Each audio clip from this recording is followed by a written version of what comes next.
So today I wanted to talk about the three main mistakes that beginner artists do when doing gesture drawings that really stops you from improving and doing great gesture drawings. So the first mistake that people do is they try and draw the contour or the outline of the figure while they're trying to do gesture drawings.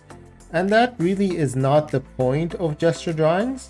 And you can see here, like I'm spending a lot of time trying to get things accurate, but again, it's a lot of time that doesn't actually get you what you need. But what you're supposed to do is really just try and get the flow of the body and understand how the gesture goes. So you try and show that in as many or as little steps as possible. So you can just summarize it like this rather than worrying about the contour and the outside of the body. And then you can just add some wrapping lines, for example, to indicate the directions or the volumes or the shapes of the body rather than trying to outline the contour.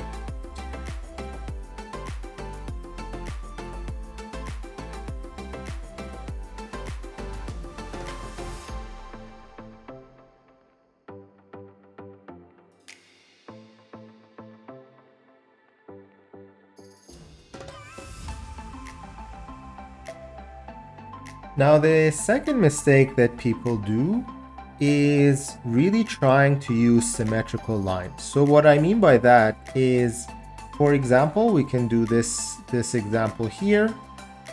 Let's say we get to the point where we want to draw the torso, for example. People might think just because it is we're looking at it from almost from the front, they might tend to do this, right? So they're symmetrical lines, but then this doesn't really flow when it comes to gesture and really makes the body really stiff. So you can see you did the torso, or I did the torso symmetrical, the pelvis the same, and then you end up doing similar thing for the legs. And then things don't end up looking very well. So what you need to do is try and make your lines flow from one to the other. What that means is the first line comes here, the second one can flow right from it. And the way we do that in practice is, for example, we did the neck right here. Then we can have a line for the torso that goes this way. And then you can have another line here for the side of or the bottom of the back. Then you can have the pelvis here, for example. Then the other side, we don't want to do something like this right next to it, but it can just flow from it. It can flow from a little bit lower and comes down. And then the wrapping lines will help give the direction of the body. This would be more obvious on arms, for example. So when it comes to the arm here, we don't want to do the biceps like this, right? Although you might feel like you want to do that, that doesn't really look very good. What you want to do instead is we have, for example, part of it that goes like this. The other part start later, so you can see that the peaks are angled and they're not right at the top of each other. So what we can do here is you can have a line that goes like this. So it is not exactly the same symmetrical line that we had before. So these flow lines really give you the gesture that you want. And sometimes you can even simplify it even more by just having, for example, less lines. So you can have one at the top here, and then you can have one at the bottom, and then you can have another one for the rest of the arm. And then wrapping lines just help you kind of indicate what is happening more and more.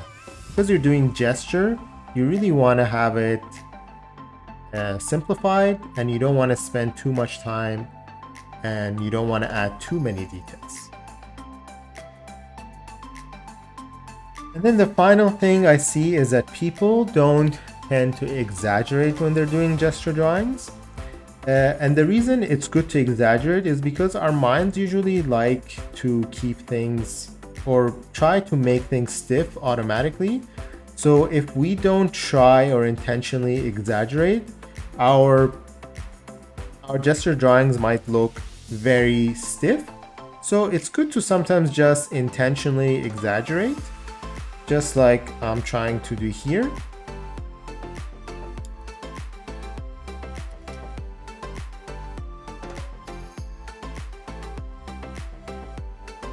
Just like that, so we can exaggerate a little bit.